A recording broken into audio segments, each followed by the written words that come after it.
ucapkan salam untuk para hadirin sekalian. Assalamualaikum warahmatullahi wabarakatuh. Yang terhormat Bapak Dr. Haji Muhammad Rizal Akbar MPhil selaku Ketua Yayasan Tafaqquh Fiddin Dumai sekaligus Sekretaris Jenderal Perhimpunan Ilmuwan Pesisir Selat Malaka. Yang kami hormati Bapak Dr. Haji Ahmad Rozai Akbar MH selaku Rektor Institut Agama Islam Tafaqquh Fiddin Dumai. Yang kami hormati Bapak Kandidat Dr. Faisal Nurmatias ME selaku Wakil Rektor Institut Agama Islam Tafaqquh Fiddin Dumai. Yang kami hormati Ibu Kandidat Dr. Windayani MPD selaku Wakil Rektor 2 Institut Agama Islam Tafaqquh Fiddin Dumai. Yang kami hormati Bapak Dr. Haji Rashidi MPDI selaku Wakil Rektor 3 Institut Agama Islam Tafaqquh Fiddin Dumai. Yang kami hormati Bapak Dr. Ziauddin bin Syarif selaku Ketua Pusat Pengajian Akademi Pengajian Islam Kontemporer UITM Melaka. Yang kami hormati Bapak Dr. Muhammad Azad Asani bin Lokman selaku Pensyarah Kanan Akademi Pengajian Islam Kontemporer. Yang kami hormati Ibu Dr. Iza Aida binti Zurafar selaku Pensyarah Kanan Akademi Pengajian Islam Kontemporer.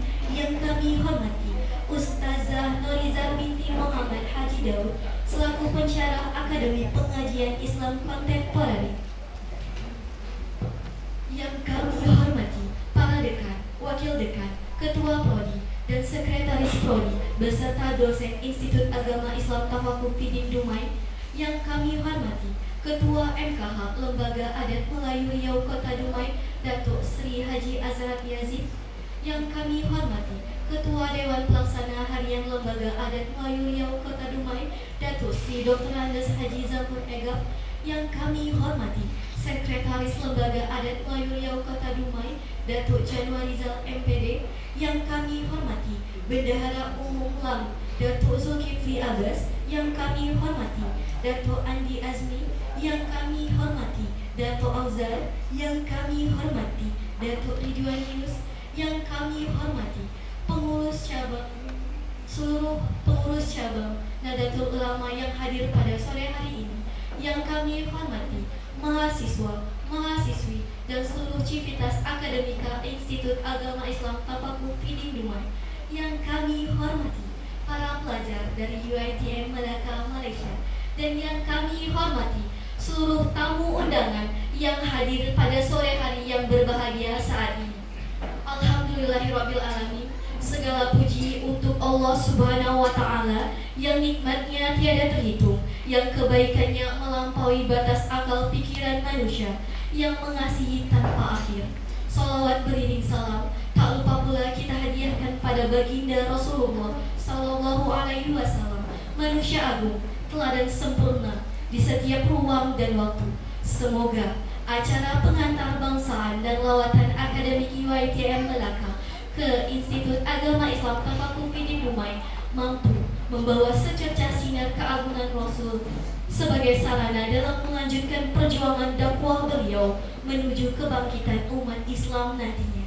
Baiklah, untuk menunjukkan semangat kebangsaan, marilah kita nyanyikan lagu kebangsaan Indonesia Raya yang akan dipimpin oleh Dia Yumna.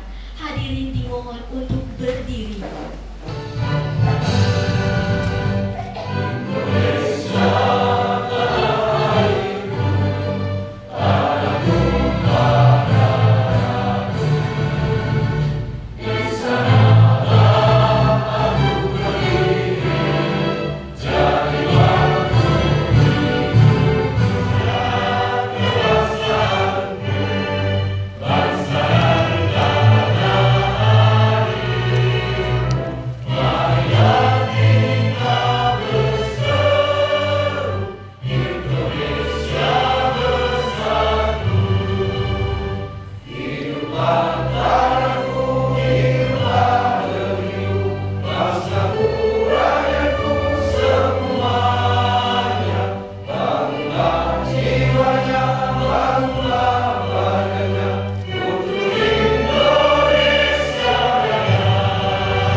Deni Suryanto MPD. Kepada Bapak dipersilahkan.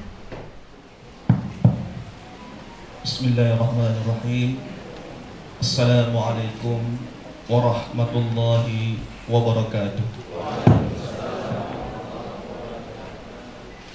Ila hadratin Nabi Mustafa Rasulillah sallallahu alaihi wasallam wa ala alihi wa ashabihi wa dzurriyyatihi kiramil al-Fatihah. A'udzu billahi minasyaitonir rajim. Bismillahirrahmanirrahim.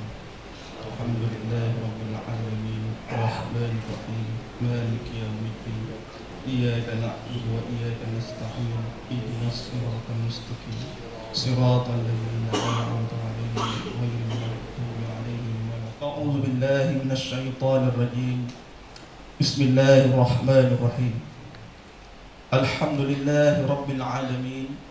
Hamdan na'imin, hamdan syakirin, hamdan yuwafi ni'amahu wa yukafi'u mazidah.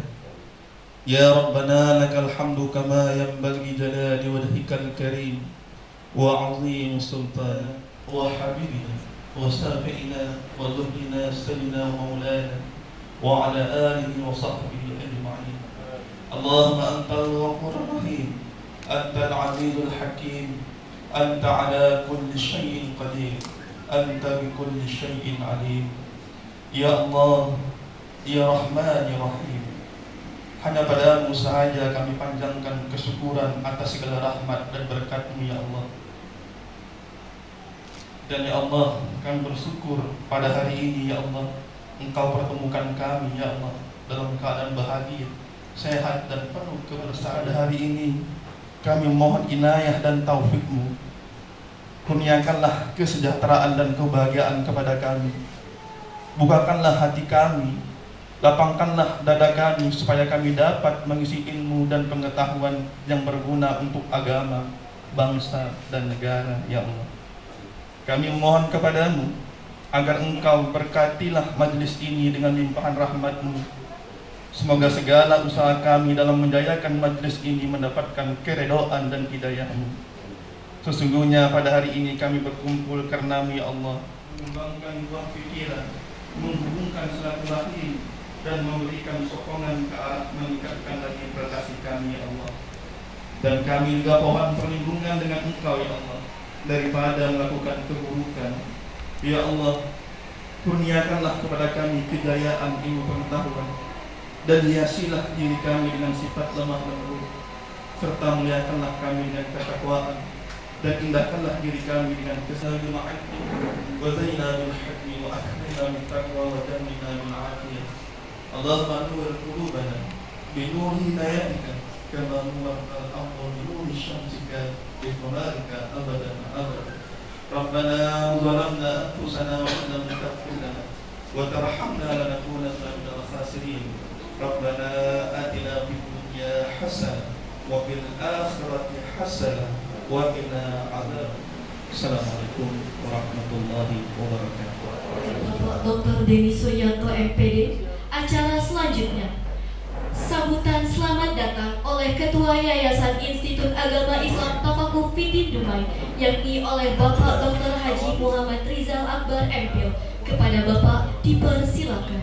Assalamualaikum warahmatullahi wabarakatuh. Alhamdulillah, alhamdulillah rabbil alamin. Allahumma shalli ala sayyidina Muhammad wa ala ali sayyidina Muhammad. Yang saya hormati ya, sahabat saya Dr. Bioti, tamu yang besar kami beliau, MKA, dari PCNU, pengurus cabang Nahdlatul Ulama, Pak Ansori, Pak Kiai Ansori. Ini lengkap semuanya. Selamat datang ke kampus Institut Agama Islam, para isyarat dan keluarga isyarat lainnya. Ya. Semoga perkenan datang di sini dan kami sangat bahagia melaporkan dari Islamnya kami ya, di Institut Agama Islam. Semoga di sini selesai. Ya, kalau tak selesai cakap dengan pengurusilah panitia. Kalau sini sebut panitia, apa-apa hal yang kurang bagi tahu kami. Kali ini yang Pak Rektor ya, izin Pak Rektor dengan waktu singkat. Ini Pak Rektor, Pak Rizai dan kawan-kawan pensyarah lainnya. Kali itu yang saya sampaikan. Wallahul muwaffiq ila aqwamit thoriq. Assalamualaikum warahmatullahi wabarakatuh.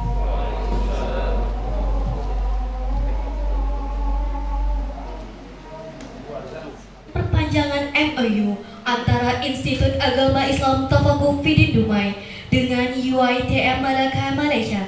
Dimohon kepada Bapak Rektor Institut Agama Islam Tafakuh Fidin Dumai didampingi oleh Ketua Yayasan, dan dari UiTM Malaka dimohon kepada Bapak Dr. Ziauddin bin Syarif didampingi Bapak Dr. Muhammad Azad Asani bin Lokman, dimohon untuk melakukan penyerahan plakat dan foto bersama.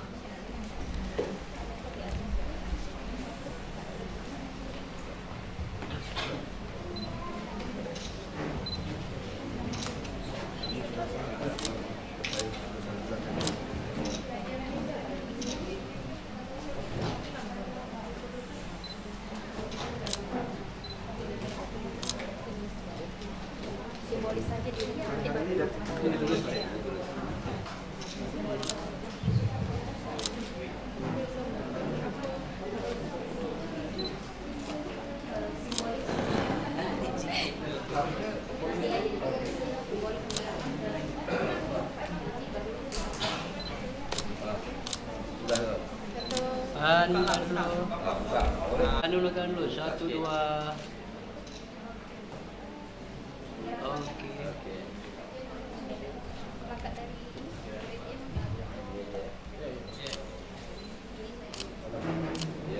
Satu, dua. Oke. Selanjutnya, penandatanganan MOU antara Institut Agama Islam Tafakuh Fidin Dumai dengan Lembaga Adat Melayu Kota Dumai. 1, 2. Dimohon kepada Bapak Rektor Institut Agama Islam Tafakuh Fidin Dumai dan pengurus Lembaga Adat Melayu Riau Kota Dumai untuk mengambil tempat.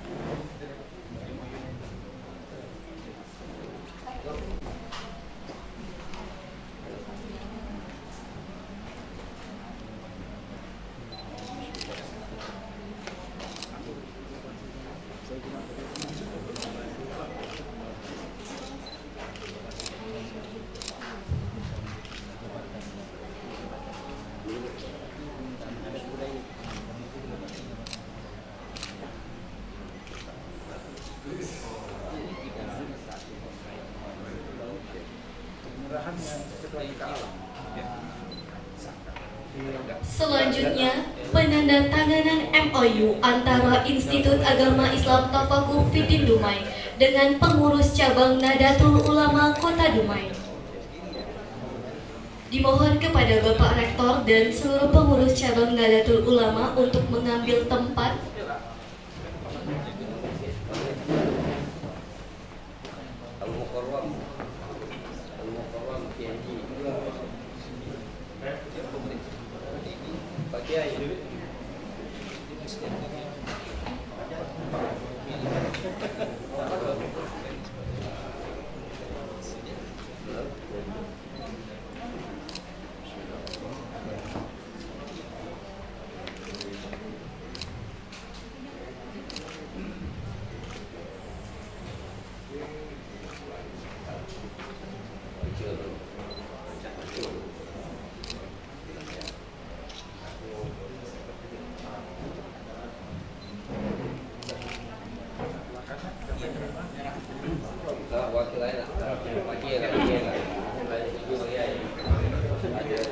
Dengan berakhirnya penandatanganan MOU antara Institut Agama Islam Tafakuh Fidin Dumai dengan pengurus cabang Nahdlatul Ulama saat ini, berakhir pula acara kita pada sore hari ini.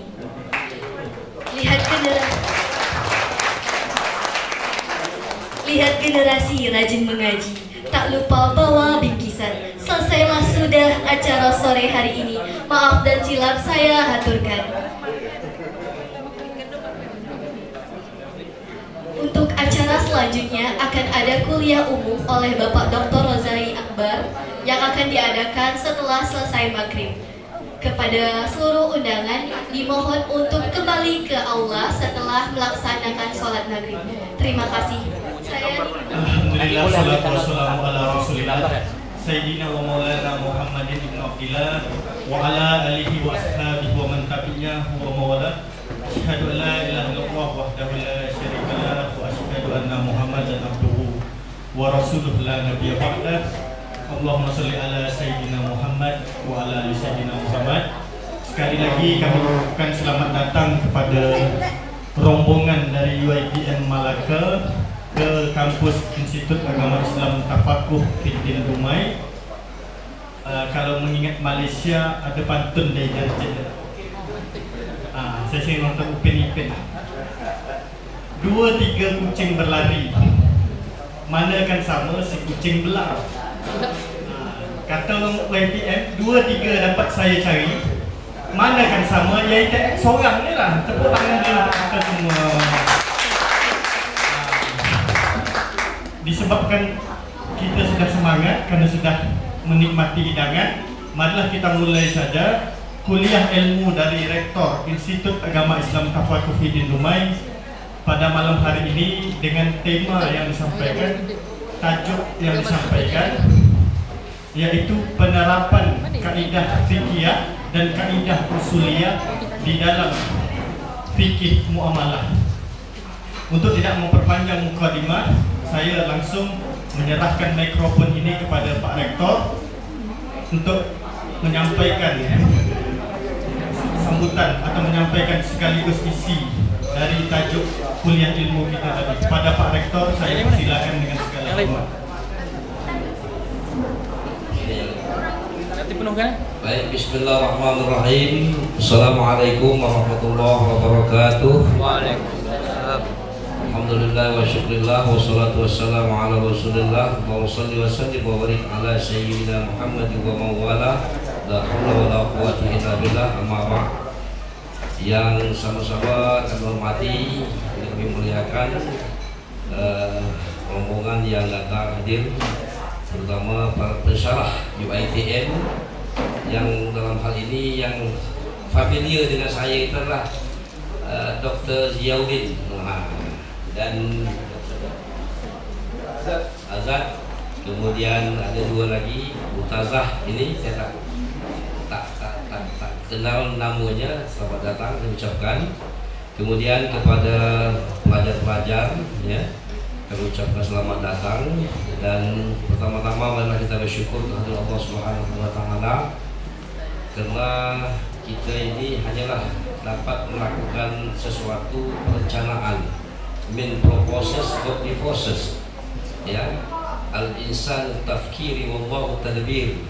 Kita rancang kemarin itu pelaksanaan kegiatan kita ini dari pagi sampai siang, ini ternyata malam baru dimulai ya. Inilah takdir Allah. Oleh karena itu kita ucapkan alhamdulillahirabbil alamin, karena semua takdir yang Allah takdirkan kepada kita itu adalah baik ya.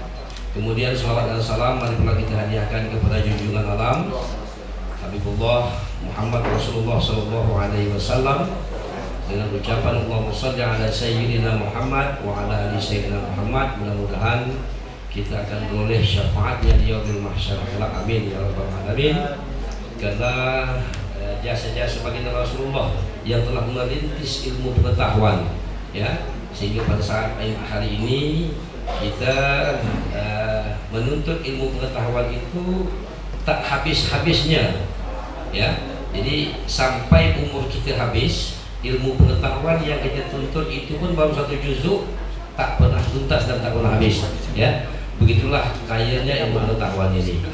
Baik, kepada saya diminta untuk memberikan mata kuliah tazkirah pada malam hari ini yang bertajuk hukum muamalah atau hukum ekonomi Islam. Jadi ada perbezaan sikit ya. Jadi kalau buat pensyarah ini puan atau apa nih? Dr. Aida, mungkin kalau saya agak sedikit apa namanya tuh boleh ya berucap dengan bahasa Melayu, karena saya ini kuliah di UKM dan nilai bahasa Melayu saya itu B.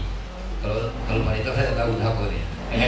Saya orang Melayu ya, tapi sudah lama tak berucap dengan bahasa Melayu. Kadang-kadang melupa juga walaupun kita orang Melayu ya. Jadi tajuk diminta kepada saya itu adalah penerapan kaidah-kaidah usuliyah dan kaidah fikihah ya dalam sistem atau dalam muamalah. Sebagaimana kita ketahui bahwa ya Islam itu sumber utamanya itu Al-Quran dan hadis. Ya. Kemudian Al-Quran dan Al-Hadis itu akan mengandungi berbagai hukum-hukum. Nah, kalau kita simpulkan saja kembali kepada 3 garis besar di Quran dan Hadis itu, secara pola pikirnya itu ada 3 juzuk yang besar. Yang pertama adalah juzuk al-ahkam ya asy-syar'iyyah al-i'tiqadiyah, hukum-hukum syarak yang berkaitan dengan i'tiqad dan keyakinan. Oleh karena itu ilmu-ilmu yang membahas tentang itu adalah ilmu tauhid, ilmu sifat 20 ya, ilmu aqaid dan ilmu lain sebagainya dan turunannya. Dan ini pun bertahun-tahun orang mempelajari tak pernah habis sampai yang mempelajari itu habis nyawanya. Ya, itu juzuk yang pertama. Juzuk yang kedua itu namanya al-ahkam asy-syar'iyyah al-amaliyah, hukum-hukum syarak yang berkaitan dengan amaliyah. Jadi karena amaliyah ini dibagi pula kepada 2. Ya, ada amaliyah yang bersifat vertikal, artinya hubungan antara hamba dengan Khaliq yang kita sebut dengan ibadah. Ada amaliyah hubungan di antara sesama manusia, kita sebut dengan muamalah. Nah, ya. Kemudian juzuk yang ketiga al-ahkam asy-syar'iyyah al-khuluqiyah, hukum-hukum syarak yang berkaitan dengan akhlak, etika, moral, yang ilmu membahasnya ini adalah ilmu tasawuf, ya, ilmu etika, ilmu akhlak dan lain sebagainya. Jadi kalau Al-Quran mengatakan udkhulu fis-silmi kafah, maknanya itu masuk ke dalam Islam, artinya iman tauhid, ke dalam Islam amaliyah, buktikan keimanan itu dengan amaliyah, ya. Kemudian lengkapi amaliyah itu dengan kesempurnaan akhlak. Jadi 3 hal tak boleh lepas, tak boleh lepas. Nah, oleh karena juzuk saya diminta pada malam hari ini adalah al-ahkam asy-syar'iyyah al-amaliyah.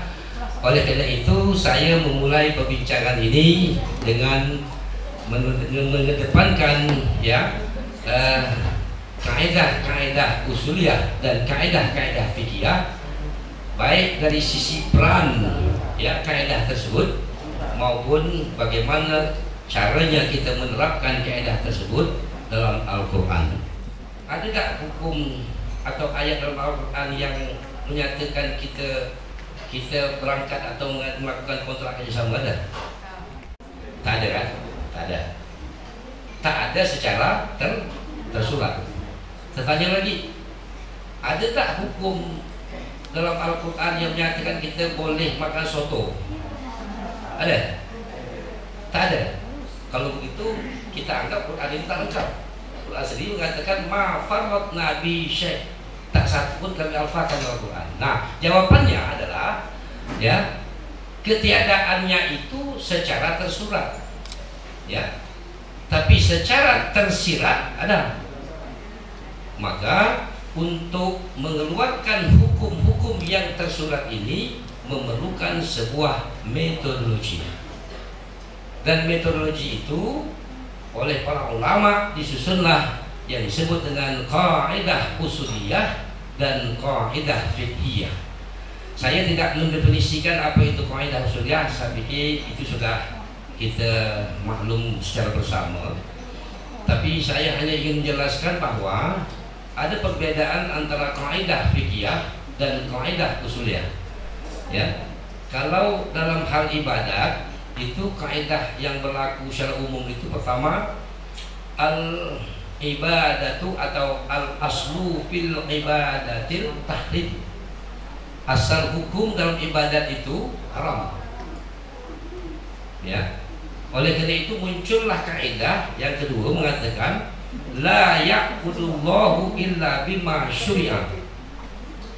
Allah itu tidak boleh kita ibadahi kecuali terhadap hal-hal yang disyariatkan. Jadi dalam persoalan ibadah ya itu kaidahnya itu mendahulukan yang haram. Jadi sesuatu yang kita kerjakan tanpa ada syariat namanya bid'ah. Jadi jangan pula nanti setelah balik dari institut ini, orang UIT bilang kami dapat hasil ijtihad baru.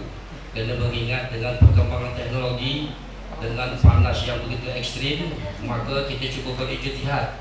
Ijtihad itu apa? Kita geser waktu solat zuhur menjadi subuh, subuh jadi zuhur. Boleh? Jadi itu lebih pandai di sini, lebih senti itu. Kenapa? Apa ilatnya Pak? Karena ilatnya itu panasnya ekstrim. Ini tidak boleh. Ini yang dikatakan la ya'budullahu illa bima syuri'a. Jadi dalam persoalan hukum-hukum ibadah itu baik cara maupun ketentuan-ketentuan asasnya itu dijelaskan oleh Allah dan Rasul sejelas-jelasnya dan setuntas-tuntasnya. Boleh paham? Nah, baik, kita berangkat lagi menuju kepada bidang muamalah. Pada bidang muamalah, kaidah yang berlaku asas itu adalah al-aslu fil muamalatis sah hatta yaqumud dalilu ala tahrimi wal butlan. Asal hukum muamalah itu boleh kecuali ada dalil atau qarinah yang memaknai kegiatan itu batal atau haram.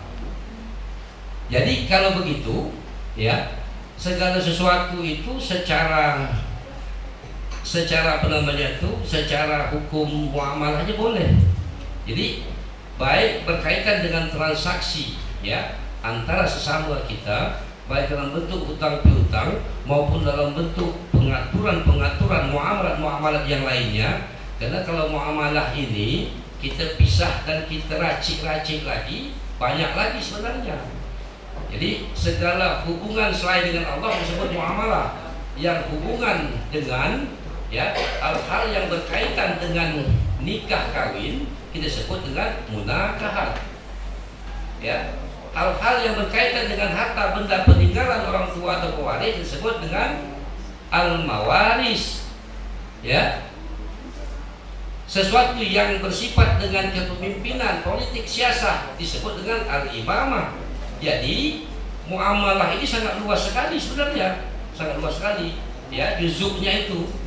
Nah, jadi oleh karena itu, ya, kita mengambil satu segmen sajalah, ya, yakni muamalah dalam pengertian hukum ekonomi Islam.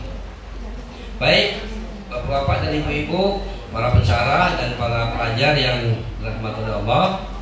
Oleh karena itu, kaidah fikih dan kaidah usuliyah ini adalah teori dan metodologi.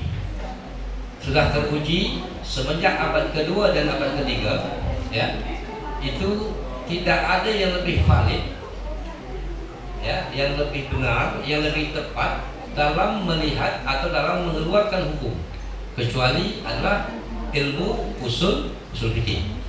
Sehingga metodologi atau kaedah-kaedah soal selidik yang kita pelajari, ada metode berpikir induktif, deduktif, kan ada tuh. Itu sesungguhnya mengambil bagian kecil dari kaedah usuliyah dan fikih.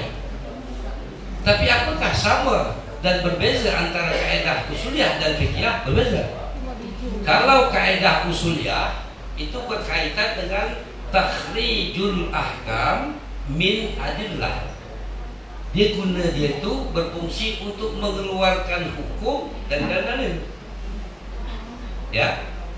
Kalau kaedah fikhiyah itu berkaitan dengan tatbiqul ahkam min amaliyah. Dia menetapkan hukum terhadap amaliyah. Jadi beza. Mengeluarkan hukum dengan menetapkan hukum itu beda. Ya. Nah, oleh karena itu kaedah-kaedah usul lebih banyak berkaitan dengan kaedah lughawiyah, ya. Umpamanya dalam masalah muamalah itu dikatakan beginilah. Umpamanya dalam soal nikah kawin, ya, ada sebuah kaedah mengatakan ma warada bihi syar'un mutlaqun wala dhabidalahu, ya, wala dhabidalahu fayarji'u fihi ilal urf. Sesuatu yang disebut atau dikatakan oleh syarak, arti Quran dan hadis secara mutlak, ya, dan tidak ada dhabit, pembatasan atau penjelasan selanjutnya, maka yurja'u fihi ilal uruf, maka itu akan dikembalikan kepada uruf, ya, uruf.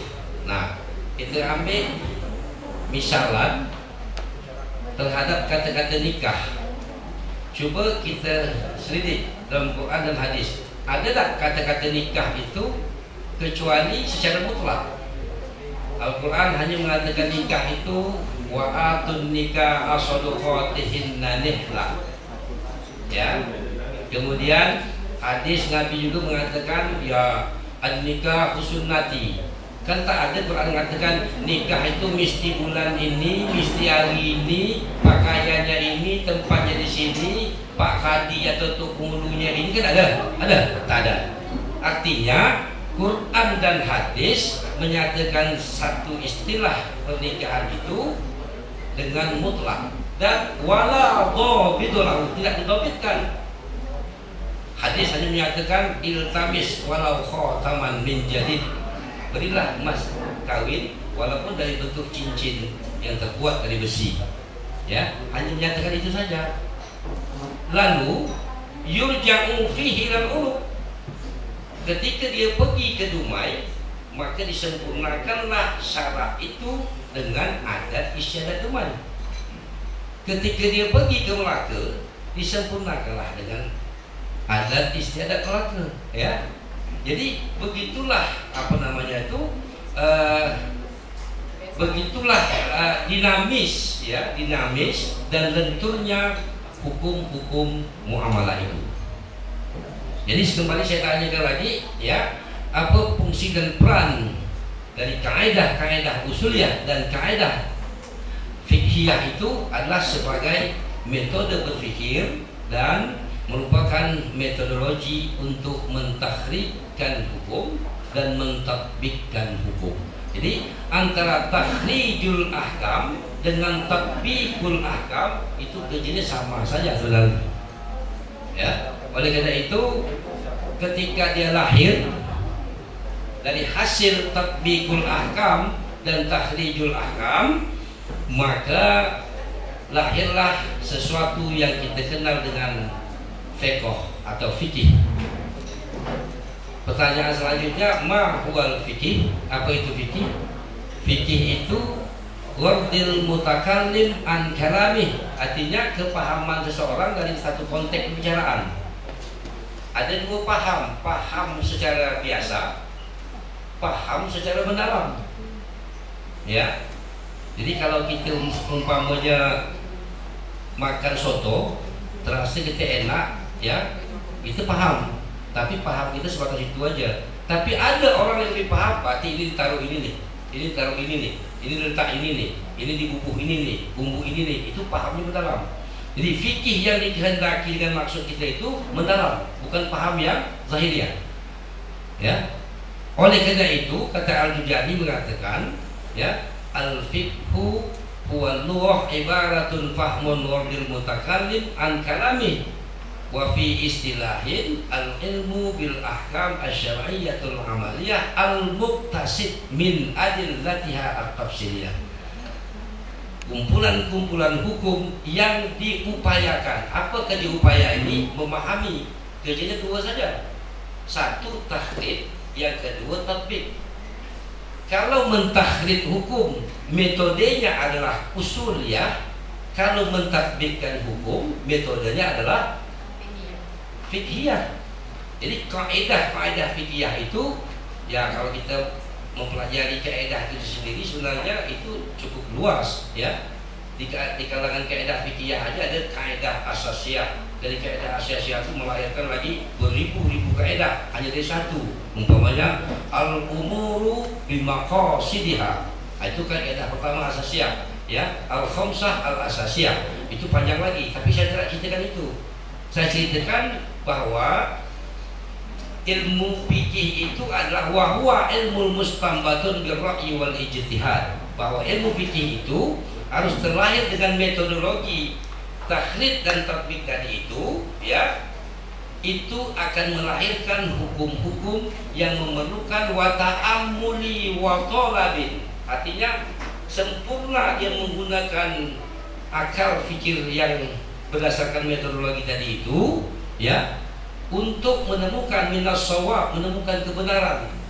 Bahkan hasil yang ditemukan itu pun masih bersifat zanniyah, tidak bersifat qat'iyah. Ya, oleh karena itu Imam Asy-Syafi'i setelah dia menamatkan Ar-Risalah sebagai masterfad dari bukunya atau dari kitabnya Ushul Fiqih. Jadi kalau nak belajar Ushul Fiqih, kitab muktabar yang paling terkenal dari dulu sampai sekarang itu Ar-Risalah. Tapi di kawasan Nusantara sampai ke Melaka ke sana lebih banyak kita mengkaji kitab-kitab fikihnya. Ya.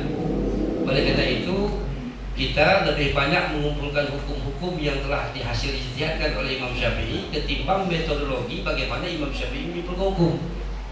Jadi saya mengajak kepada kita semua agar kembali balik melihat bagaimana Imam Syafi'i, ya, untuk mengeluarkan hukum. Maka kita harus merujuk kembali kepada kitab Ar-Risalah.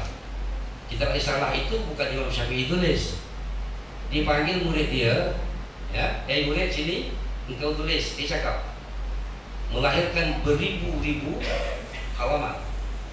Ya, itu hebat Imam Syafi'i. Beribu-ribu halaman. Bahagian terakhir dari halaman tersebut dia katakan, ya, dia katakan begini. Hadza ra'yi, ini adalah pendapat aku. Ya. Menurut kami shawab, benar. Artinya inilah batas kemampuan ta'amuli kami menemukan hukum, dan menurut kami itulah paling benar. Dan pendapat warai ra'yuna, pendapat di luar kami, maksudnya di luar mazhab yang lain, menurut kami salah, khata'. Yahtamilus shawab, tapi masih mengandung kemungkinan dia itu bisa benar. Jadi segala sesuatu yang dihasilkan, jangankan kita yang belum sampai pada batas mujtahid, imam mujtahid yang muktabar saja begitu rendah hati sehingga apa yang dihasilkan oleh Imam Syafi'i itu tidak bersifat qat'iyah, masih bersifat zonniyah. Hanya pengikut-pengikutnya saja yang sangat fanatik terhadap hasil apa namanya itu fikih yang telah ditetapkan oleh Imam Syafi'i. Nah, dalam hasil penelitian saya sewaktu saya menyelesaikan disertasi saya itu ada hal yang menarik, ya, ada hal yang menarik ketika Pengadilan Tinggi Agama melakukan suatu case yang menghebohkan. Ada terjadi pernikahan yang satu pengantin betinanya itu di Bogor, pengantin jantannya di Amerika. Lalu pengantin jantannya itu membawa 2 orang saksi, wali perempuan tadi di Bogor nunggu, ya, dan membawa 2 orang saksi, lalu nikah melalui via telepon dan via telekonferensi seperti yang waktunya bisa apa namanya itu bersamaan dan bisa langsung. Lihat gambarnya, aku nikahkan engkau dengan anak kandungku ini. Nah, ya, akhirnya heboh dalam dunia keilmuan. Akhirnya dari pihak sang perempuan menuntut, menyatakan bahwa pernikahan tidak sah. Diadukan ke pengadilan, maka pengadilan memutuskan bahwa pernikahan itu tidak sah. Ya, lalu seterusnya dinaik lagi banding, naik lagi pada tingkat mahkamah yang lebih tinggi. Mahkamah yang lebih tinggi membatalkan putusan mahkamah di bawah tadi ini, ya, bahwa pernikahan itu sah. Naik lagi yang lebih tinggi, terakhir namanya kalau di sini itu namanya kasasi, artinya di Mahkamah Agung, yang paling tinggi itu. Ya, yang paling tinggi tadi ini kembali mengisbatkan atau menetapkan putusan hakim yang pada tingkat yang pertama. Artinya menyatakan pernikahan itu tidak sah. Maka ditanyalah kepada para pakar-pakar fikih, para ahli ilmu fikih, maka termasuklah saya di dalamnya juga ikut memberikan sebuah penilaian setelah kasus itu terjadi. Nah, antara lain ada seorang ahli usul yang sangat saya senangi dan beliau juga yang menjadi inspirasi saya untuk mengambil menyelesaikan disertasi, yakni guru saya, ya Pak Ridal pernah juga 2-3 kali ikut kuliah dengan dia, 2-3 kali ya, namanya Profesor Dr. Satria Effendi MZen, jumlah sendiri dia alumni dari Ummul Qura ya, di bidang usul fikih. Jadi S1 dia dari Al-Azhar, S2 Ummul Qura, S3 Ummul Qura pada juz dan pada juz yang sama, yakni metodologi Islam. Nah, dibahas, kata dia, pernyataan putusan hakim yang membatalkan pernikahan tersebut itu menganut mazhab Syafi'i. Karena Syafi'i itu ketika ijab kabul terjadi memerlukan satu persyarat yang disebut dengan ittihad al-majlis, bersatu dalam majlis pengucapan ijab dan kabul. Ya. Nah, di samping ada ittihad al-majlis, itu disyaratkan lagi oleh Imam Syafi'i dengan al-muayyanah, harus berhadapan-hadapan. Materi itu harus nampak.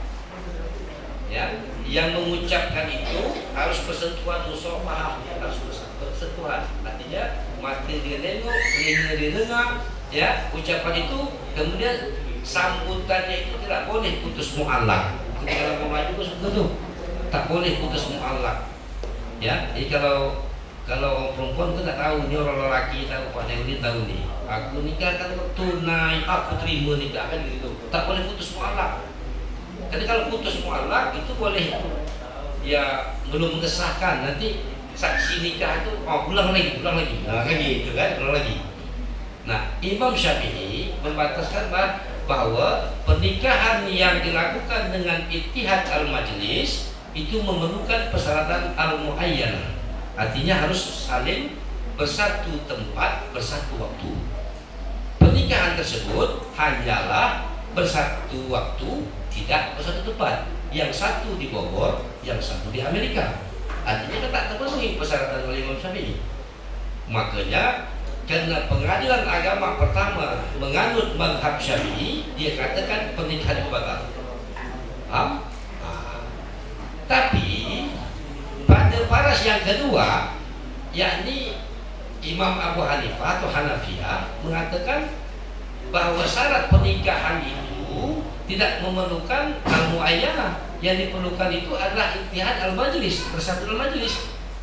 Walaupun ya yang mengijab dan mengkabulkan itu tidak bersatu tempat, dan itu dipraktikkan oleh Rasulullah. Dan seorang sahabat yang pergi perang, ketika dia nikah, dia mewakilkan melalui surat, dan dia tidak berada di tempat, dia nikah, itu boleh, sah, Rasulullah mengesahkan. Maka menurut Imam Abu Hanifah itu sah nikahnya, ya, dengan syarat mendatangkan 2 orang saksi yang adil bagi keduanya.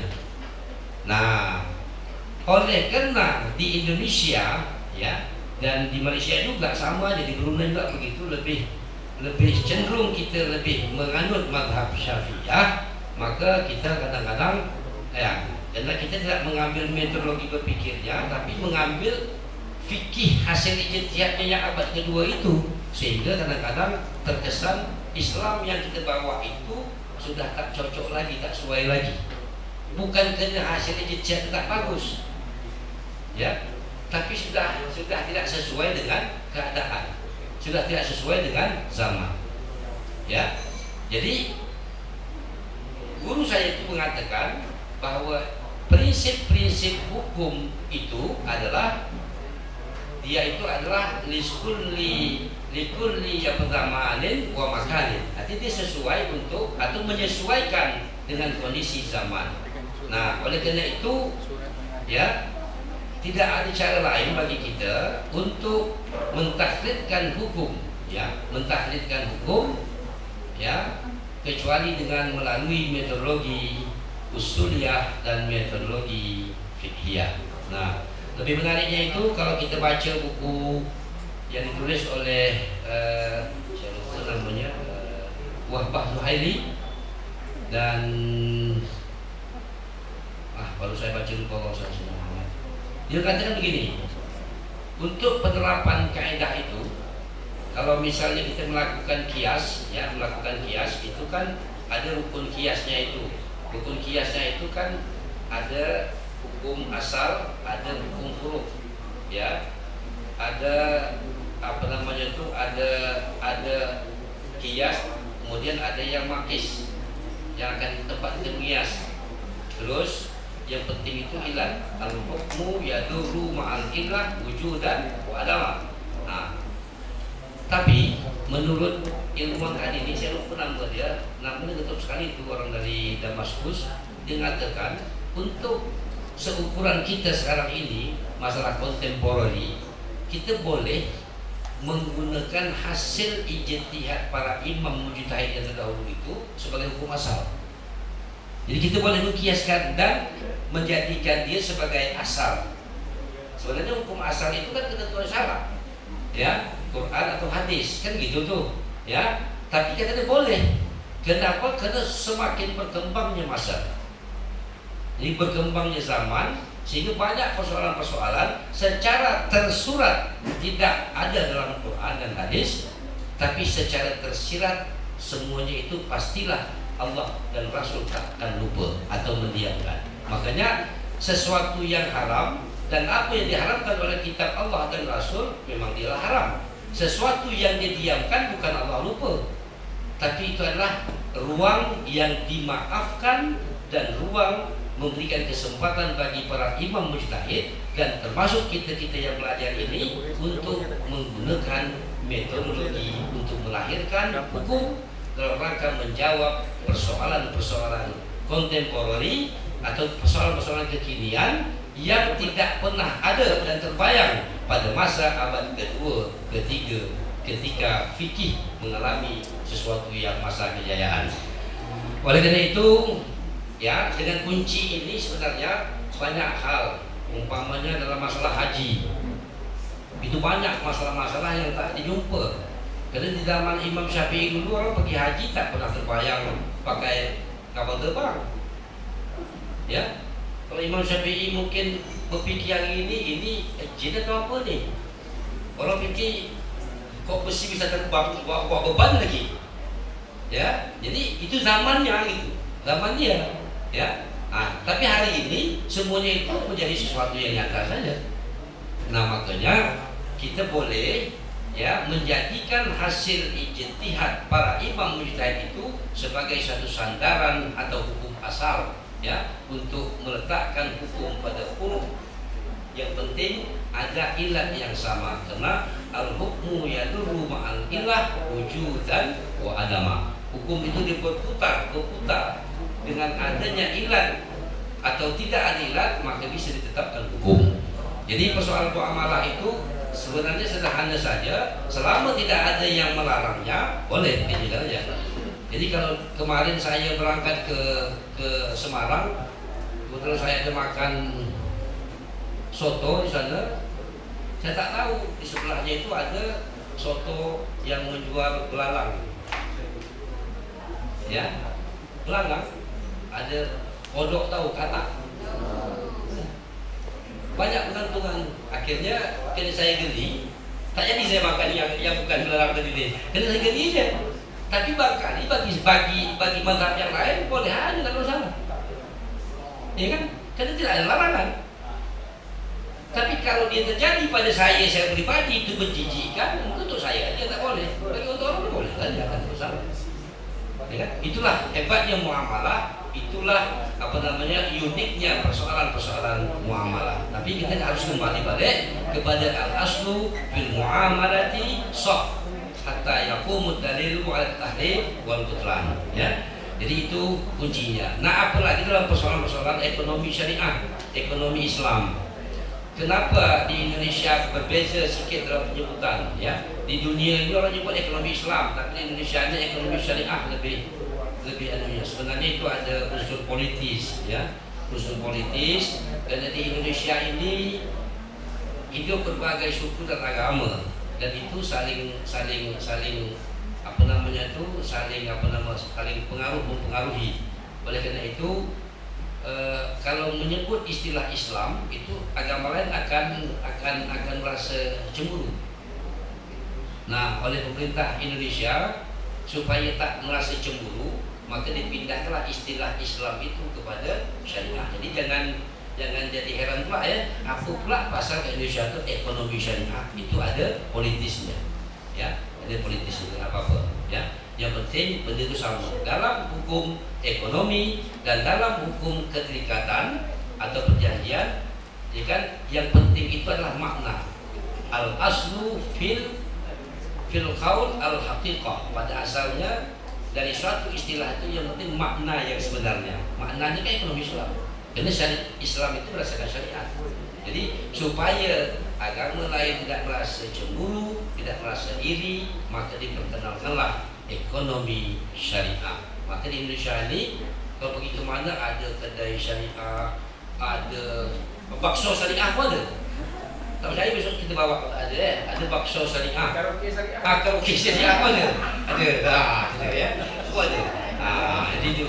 Jangan heran apa. Ini bukan anu. Ini esensi dia, ya. Nanti kita bawa Pak Teo untuk berkunjung ke bakso syariah.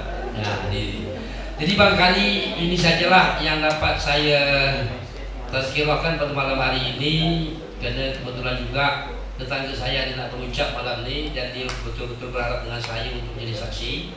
Kebetulan tetangga dekat betul, ya.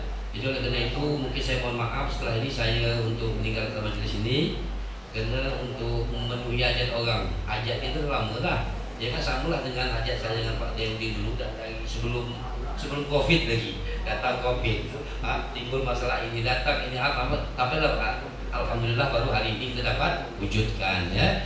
Jadi demikian barangkali sebagai pengantar kuliah kita, mudah-mudahan masih ada kesempatan lain kita akan mengkaji metodologi berpikir keislaman ini lebih futuristik, lebih luas, lebih dalam, dan lebih, kalau istilah penyelia saya dulu Profesor Nuriyah bin Yusuf itu, you mesti melakukan tulisan itu bersifat deep and narrow, kata dia kan, deep and narrow, sederhana tapi mendalam.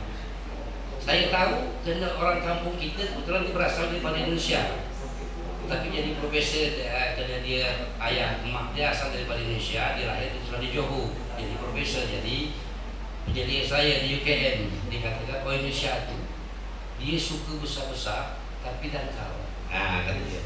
Sehingga kalau soal cakap pandai semua tapi tak ada yang berdalam nilai filosofisnya. You mesti kena deep and narrow, sederhana tapi tuntas sampai ke akar-akarnya.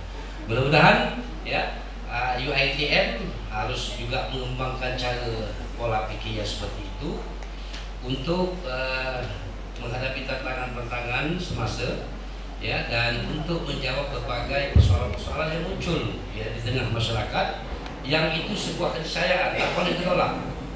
Perkembangan sains dan teknologi tak boleh ditolak. Kalau kita tolak, kita yang jadi orang asing, ghariban, ya. Oleh karena itu harus kita ikuti dan harus kita berikan jawabannya. Untuk dapat memberikan jawabannya itu sholihun limakan wa zaman. Kita harus menyesuaikan kaedah-kaedah sebagai metodologi tadi itu sebagai menjawab persoalan sesuai dengan tempat dan makan. Wallahu a'lam bishawab. Assalamualaikum warahmatullahi wabarakatuh.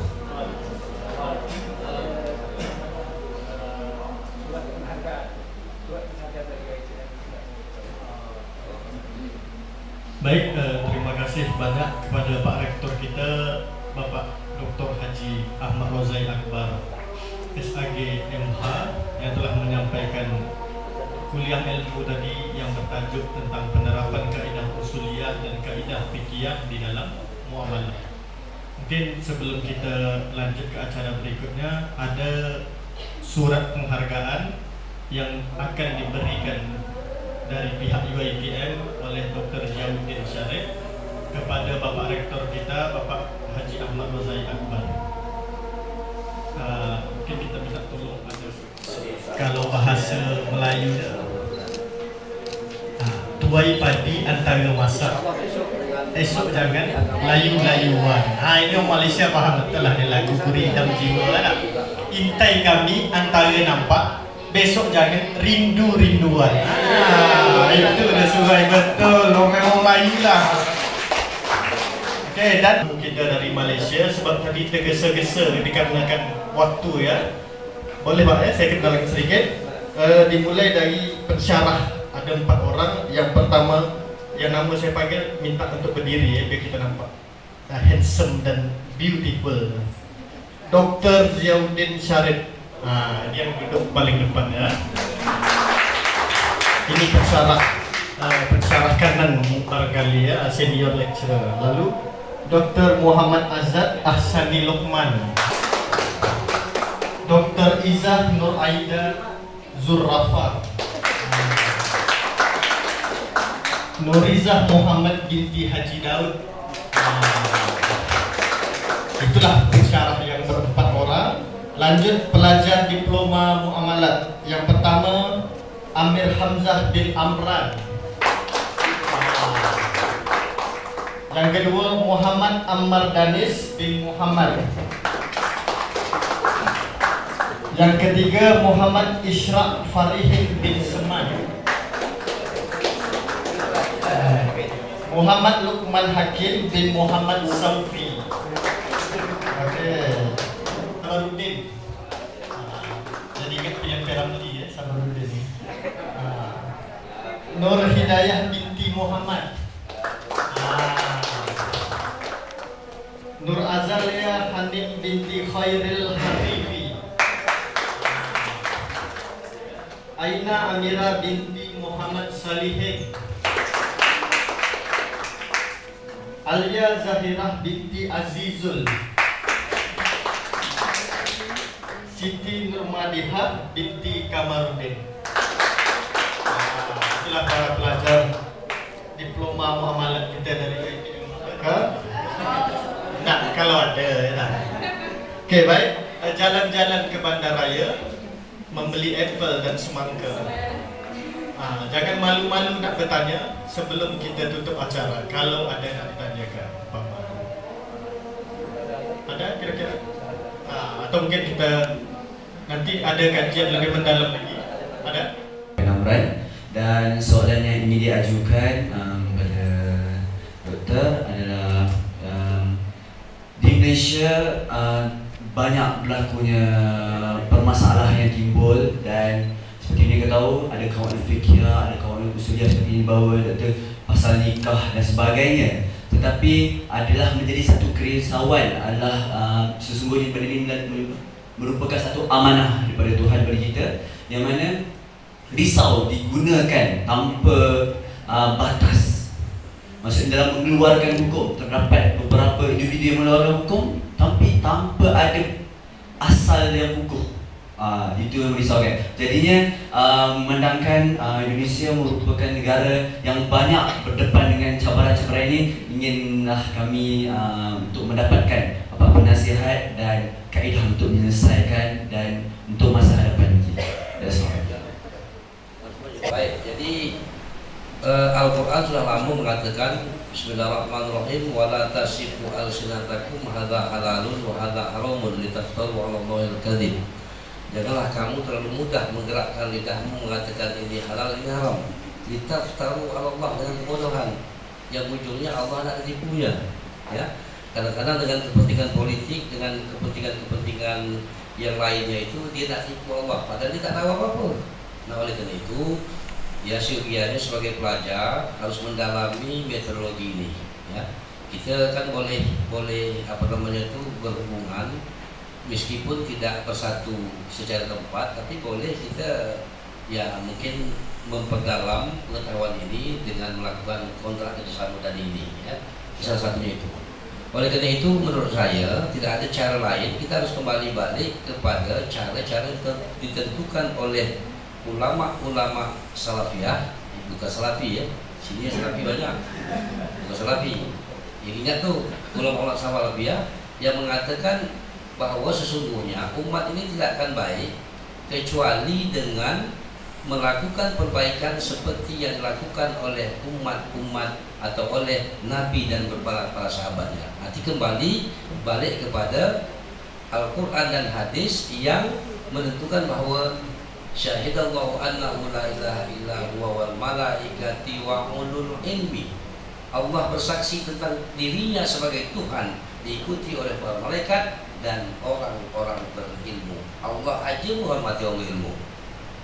Konolah pula kita tak menghormati orang berilmu. Allah saja menetapkan tentang ketuhanannya, diikuti oleh para malaikat dan ilmu. Artinya etos Islam itu etos keilmuan. Hari ini orang Islam tak suka dengan ilmu, dia suka dengan hasil ilmu saja. Orang Islam hari ini, baik Malaysia maupun di Indonesia di rumah ini, dia suka dengan puasa tapi tak nak dengar pengajian tentang puasa. Dia suka dengan solat tapi tak nak dengan fikah solat. Dia mau sedekah tapi tidak mau mengkaji dalil tentang sedekah. Aku panggillah sedekah dan sebagainya. Inilah kelemahan umat kita, dan ini sesungguhnya adalah merupakan tanggung jawab kita sebagai pelajar, sebagai ilmuwan, sebagai warasyikun, ya, orang-orang yang tercerahkan. Kalau istilah orang Syiah itu rausyan fit, orang-orang yang otak dan akalnya tercerahkan. Oleh karena itu, satu orang yang tercerahkan akan mampu merubah dalam waktu sekejap itu beribu-ribu masyarakatnya. Saya mendoakan agar kiranya dari Tafakuh Fiddin ini dan dari UiTM akan ada lahir para rosyikun yang akan mampu merubah tempat dan zamannya. Kata Sayyidina Ali mengatakan orang yang paling pintar itu, ya, ada orang yang mengetahui tanda-tanda zamannya. Semakin banyak persoalan yang muncul, itu adalah sebuah keniscayaan yang tidak mungkin ditolak, karena dia seiring dengan perkembangan sains dan teknologi. Ya, semakin berkembang sains dan teknologi, semakin berkembang ilmu pengetahuan, semakin banyak bermunculan persoalan-persoalan yang memerlukan jawaban hukum. Ya, oleh karena itu tidak ada cara lain kecuali kita menajamkan, meluaskan dan memahamkan kepada kaidah usuliyah dan kaidah fiqhiyah.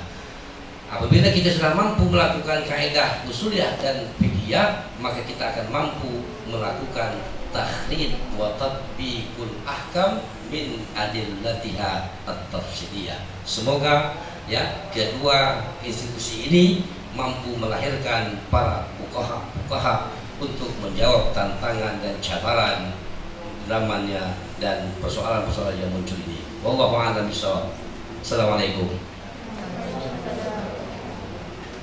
Baik, terima kasih atas pertanyaan dari pelajar UiTM, yaitu saudara Emir, ya, Emir. Dan dengan demikian berakhir pula kuliah ilmu kita pada malam hari ini dengan tajuk tadi penerapan fikih, usuliyah dan fikih, kaidah fikih di dalam muamalah oleh Bapak Rektor kita Dr. Haji Ahmad Rozai Akbar, SAGMH. Nah, insya Allah besok kita sambung kuliah ilmu ini dengan mengundang mantan Menteri Agama Republik Indonesia, yaitu Profesor Dr. Said Agil Husin Al-Munawar. Mudah-mudahan tidak ada halangan, kita dapat hadir seluruhnya. Mungkin tambah jumlah, mungkin ada pelajar dari UiTM sana yang ingin ikut bergabung dengan kuliah esok pagi, ya. Mudah-mudahan, sekali lagi mudah-mudahan tidak ada halangan. Oke, baik. Kalau ada sumur di ladang, bolehlah kita menumpang yang ini. Nah, kalau ada umur yang panjang, bolehlah kita jumpa lagi. Mudah-mudahan besok pagi. Amin amin ya rabbal alamin. Banyak. Wallahul muwaffiq ila aqwamit thoriq. Wabillahi taufiq wal hidayah. Wassalamualaikum warahmatullahi wabarakatuh.